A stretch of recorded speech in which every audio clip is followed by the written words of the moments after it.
Okay, I am going to refute Jeremy's claim of gun control legislation fails to reduce gun violence. He supported this with four secondary claims. One, current laws fail to limit the amount of gun violence. Two, banning the sales of firearms fails to limit people from obtaining guns.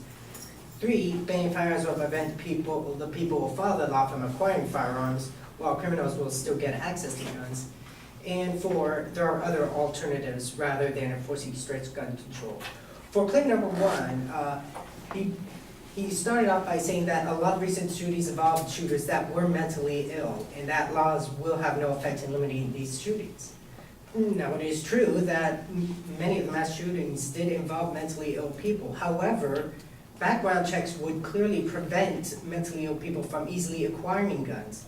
As they are now, these laws have a lot of loopholes. And in New York Times articles, it was mentioned that the law's provision on the mentally ill is extremely porous. It prohibits gun possession by a person deemed mental defective by a court or other authority. Most people with serious mental illness will never receive such a thing, and those who do can petition courts to have it reversed. Many mass shootings have been carried out by people who are recognized by those around them as being deeply disturbed, yet were able to own guns legally. Jeremy then talked about the recent advances in gun control laws failed to stop shootings. One example was the recent assault rifle ban.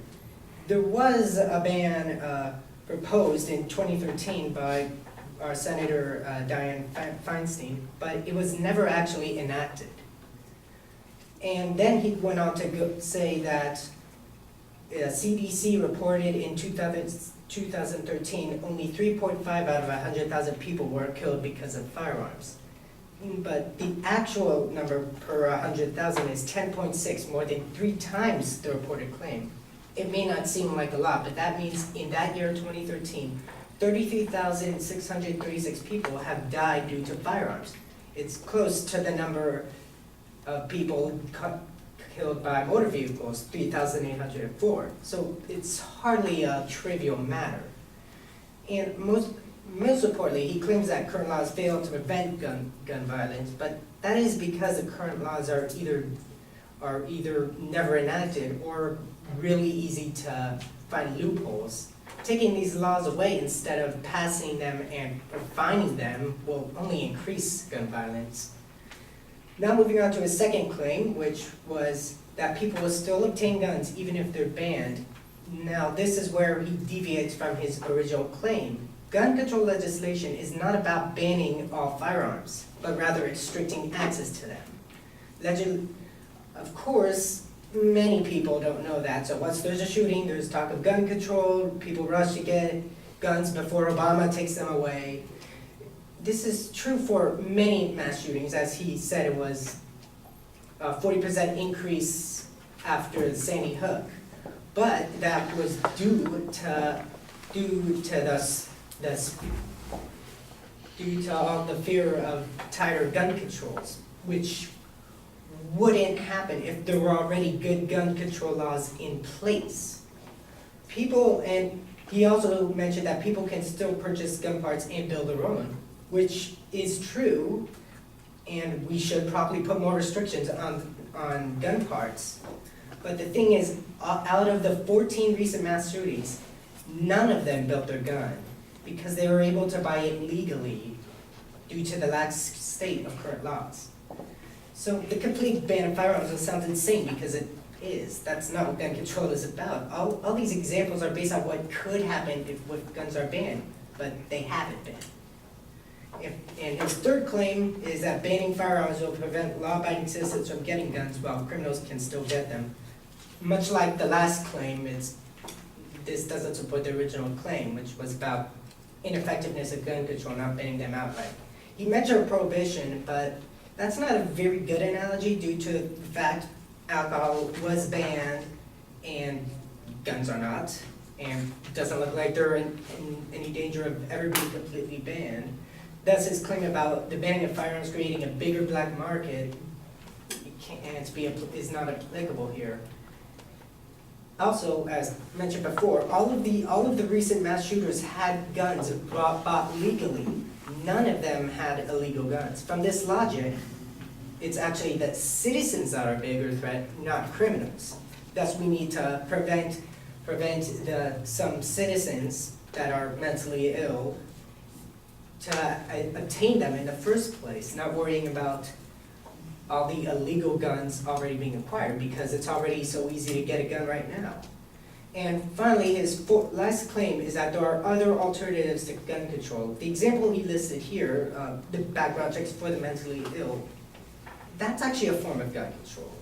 Advocating for this goes against his main claim, but that is actually a good idea. As I said, it would have prevented most of the mass shootings, because at least 8 of the last 14 shootings have been because they were either mentally ill or there were other problems with them. Now, he also mentioned gun safes, and that can help, but only for like domestic injuries, like a kid accidentally getting borrowing mommy or daddy's gun. But that does nothing for mass shootings. After all 14 but one of the mass shooters owned their gun. One shooter used his mom's gun. So gun safes wouldn't really affect gun violence outside the home. He was sort of correct on the whole prohibition thing, that banning guns outright is not actually the best idea, as we've seen with all the organized crime. But they lifted the ban, and instead there was tighter restrictions, which removed that and helped even more. So thus, if you just impose gun control, it will be beneficial to our country, and I hope you guys see it that way.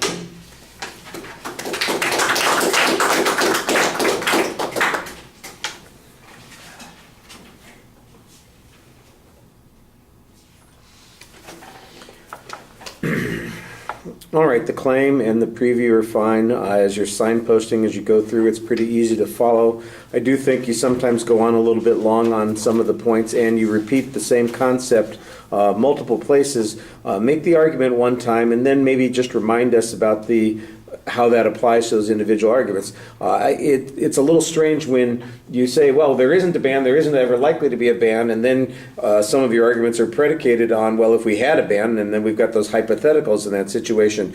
I think you want to be talking about the effectiveness of existing gun control laws, how they have worked, why a proposed gun law might be effective, and I think that would be helpful. The analysis of the gun statistics on the first point is okay. It just seems to suggest that a lot of people get killed by guns, but it doesn't really address the issue of whether or not controls, such as those that have been imposed or those that are proposed, would make a difference. And I think that that's where the contentiousness is on this issue.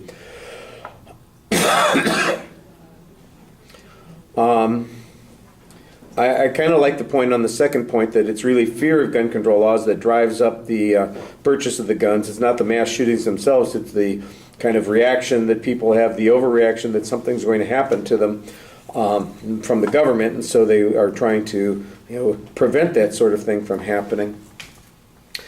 I guess that would support the advocate's position then, that people would react very strongly to gun controls if they were proposed. Again, I'm not exactly sure that it demonstrates that the laws wouldn't work, but it would demonstrate that there'd be an increased ownership, I suppose, at some point. I'm not sure that that's a causal argument that the advocate's presenting there. Let's see. I thought it was an interesting point that you had about the mass shootings all being committed by legally owned guns, and there was only one that wasn't the person's own gun. So the question, though, is are there any gun laws that could effectively screen for mental illness, and whether the criteria are going to be, and that's where the rubber hits the road on these sorts of arguments. That's one of the things that people are worried about. Who's going to decide who's mentally ill and what the criteria are? I might decide because of the way you wear your hair that there's something wrong with you, or you're obese, you clearly don't have control over your own impulses. You're tattooed, you have body dysmorphia, and perhaps I shouldn't be letting somebody have. I don't know what the criteria are. How do we screen for those sorts of things? If there's any place where it is effective, that would be something that I think you could use to illustrate that point.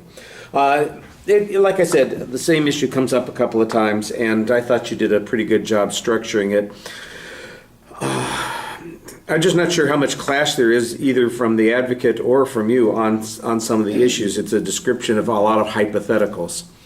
All right, we gotta move on.